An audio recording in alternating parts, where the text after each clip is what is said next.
Өнөөдөр бид төвдийн хамгийн ариун газар Ласын зүрх болсон Жокан хийдийг үзэхээр Баркорын борооны замаар алхаж явнаа. За бид нар одоо өнөөдөр Ласын зүрх болсон Жокан хийд рүү явж байна. Баркорын борооны зам гэж 2.5 км үргэлжилдэг мөрөглийн зам юм аа. За энэ Баркорын борооны замд Монгол хүнтэй холбоотой 2 дурсгалын баг байдаг. За нэг нь 4-р Ванчин богдын шав Гандан цэвэн баасан зориулсан баг нь, нөгөө нь Ойрдын Гүүш хаан төр байхад зориулсан баг нь байдаг. За Баркорын борооны замын төвд нь Жокан хийд оршдог.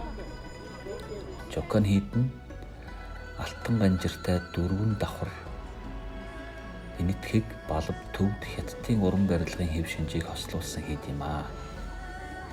Жокан хийдийг анх 7-р зууны үед төвдийн хаан Соронзон гомб өөрийн хатан балбын гүнж Бихрихүтигийн авч ирсэн 8 настай бурхан багшийн дүр болох Жоо Микиодоржийг хадгалахад зориулсан барьсан хийд юм.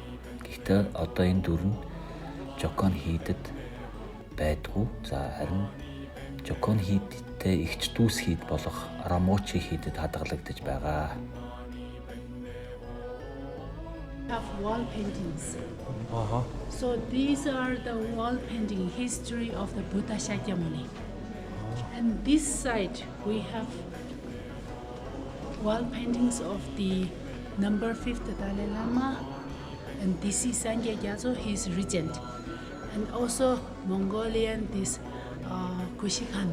Kushikan, you know, yeah, because Kushikan is also. He did a lot of effort for support the Buddhist religion and also for the administration, because the great fifth Dalai Lama, he is leader for both religion and administration.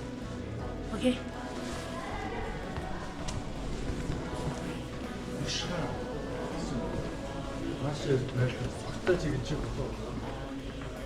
You are lucky. This body comes at a time.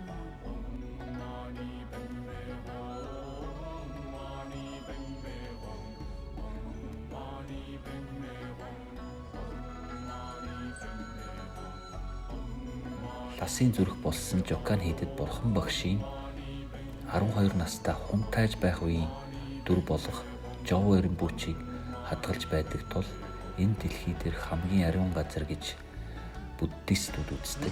Жоо Эренбүчигийн дүрийг анх Хятадын Там улсын гүнж Винчэн төвдийн 33 дахь Соронзон гомб хааны хатан болохдоо энжинд авч ирж байсан.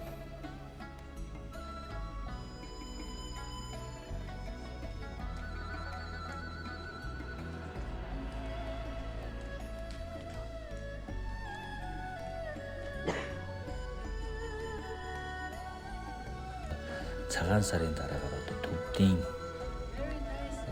бурхны шашны бүх урсгалын ламнар нь цуглаад энд бас мөргөл хийдгээрээ